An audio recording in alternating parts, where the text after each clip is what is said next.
45। सिर्फ 45। पता है ये क्या है? ये है वो मैजिक नंबर, वो नेट स्कोर जो हर यूपीएससी एस्पिरेंट की सबसे बड़ी दीवार यानी प्रीलिम्स को तोड़ सकता है। और इस नंबर तक पहुंचना उतना भी मुश्किल नहीं है, क्योंकि 30 से 35 सवाल यानी लगभग 70 नंबर सिर्फ 2 आपस में जुड़े हुए सब्जेक्ट से आते हैं, ज्योग्राफी और एनवायरनमेंट। तो चलिए इस कोड को क्रैक करते हैं, लेकिन सॉल्यूशन से पहले आइए इंडिया से जुड़ी कुछ ऐसी भौगोलिक पहेलियों को देखते हैं जिनका जवाब देना ऑलमोस्ट नामुमकिन सा लगता है। अच्छा, पहली पहेली सोचो जरा। एशियाटिक लायंस जिनका एक ही नेचुरल घर है, अफ्रीका का सवाना, वो गुजरात के गिर फॉरेस्ट में क्या कर रहे हैं? आखिर वहां पहुंचे कैसे? अब दूसरी पहेली, राजस्थान का थार रेगिस्तान जो 5000 साल से भी ज्यादा से एक सूखी जमीन है। वहां रेत के नीचे साइंटिस्ट्स को बड़े बड़े समुद्री जीवों के फॉसिल्स मिलते हैं। एक रेगिस्तान में समुद्र कहां से आया? और तीसरी सबसे हैरान करने वाली पहेली, पेनिनसुला इंडिया एक ट्रॉपिकल गर्म इलाका, वहां जमीन पर उन विशाल ग्लेशियर्स के निशान मिलते हैं जो सिर्फ बर्फीले इलाकों में होते हैं। ट्रॉपिकल इंडिया में ग्लेशियर्स, ये कैसे हो सकता है? देखने में तो ये तीनों सवाल बिल्कुल अलग अलग लगते हैं, राइट? पर सबसे इंटरेस्टिंग बात ये है कि इन तीनों का जवाब एक ही पावरफुल थ्योरी में छुपा है, और वो थ्योरी है एक ऐसा आइडिया जिसमें ज्योग्राफी की किताबें हमेशा के लिए बदल दी।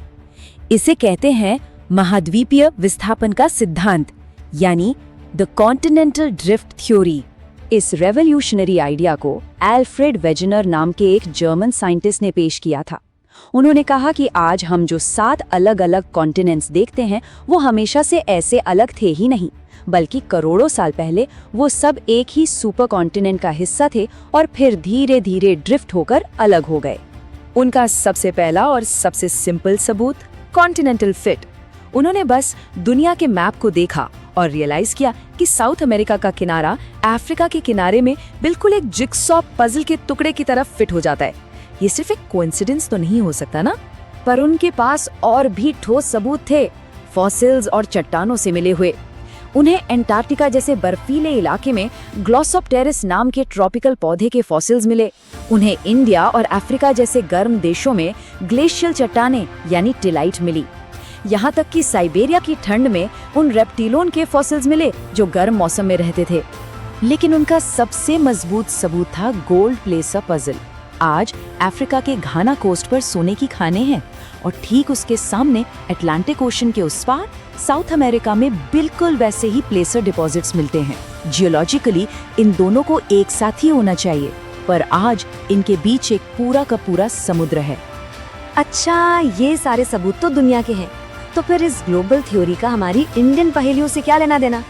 सब कुछ, यही तो पूरी कहानी है। तो चलिए देखते हैं कि ये सब कैसे जुड़ता है। अब हम समझेंगे भारत के जन्म की वो कहानी, जिसे समझने के बाद यूपीएससी एग्जाम में एक अनमैचेबल स्ट्रेटेजिक एडवांटेज मिल जाएगा। करोड़ों साल पहले आज का पेनिनसुलर इंडिया दरअसल अफ्रीका से जुड़ा हुआ था, गोंडवाना लैंड नाम के सुपर कॉन्टिनेंट का हिस्सा। फिर वो इस बड़ी सी जमीन से टूटा।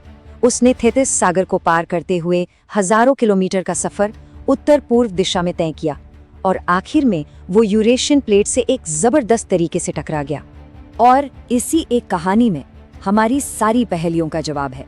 एशियाटिक शेर गुजरात में इसलिए है क्योंकि इंडिया अफ्रीका से शेर लाया नहीं, इंडिया खुद अफ्रीका का हिस्सा था। राजस्थान में समुद्री फॉसिल्स इसलिए हैं क्योंकि वो उस ड्रिफ्ट करती हुई इंडियन प्लेट का समुद्री तट था। और पेनिनसुलर इंडिया पर ग्लेशियर के निशान वो इसलिए हैं क्योंकि जब वो अफ्रीका से जुड़ा था तो साउथ पोल के पास था, और हिमालयस वो उसी महा टक्कर का नतीजा है। इसका मतलब ये है कि जिस भारत को हम आज देखते हैं ना, वो असल में एक नहीं बल्कि 3 बिल्कुल अलग अलग जियोलॉजिकल जमीनों से मिलकर बना है।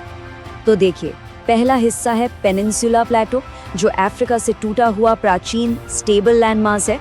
दूसरा है द हिमालयस, जो उस टक्कर से बने बिल्कुल नए यंग फोल्ड माउंटेन्स हैं। और तीसरा है नॉर्दर्न प्लेन्स, जो थेथिस सागर के मलबे से भरने से बना है। सोचिए, 3 बिल्कुल अलग कहानियां जिनको कॉन्टिनेंटल ड्रिफ्ट थ्योरी एक धागे में पिरोती है। तो अब बात समझ में आई, ज्योग्राफी सिर्फ एक सब्जेक्ट नहीं है, ये भारत की आत्मकथा है। और यूपीएससी प्रीलिम्स पार करने का ब्लूप्रिंट। इस गहरी कहानी को समझना ही उन 30-35 सवालों को मास्टर करने और 45 के मैजिक नंबर को हासिल करने की असली चाबी है। याद रखिए, भारत एक देश नहीं, 3 अलग-अलग दुनियाओं की कहानी है।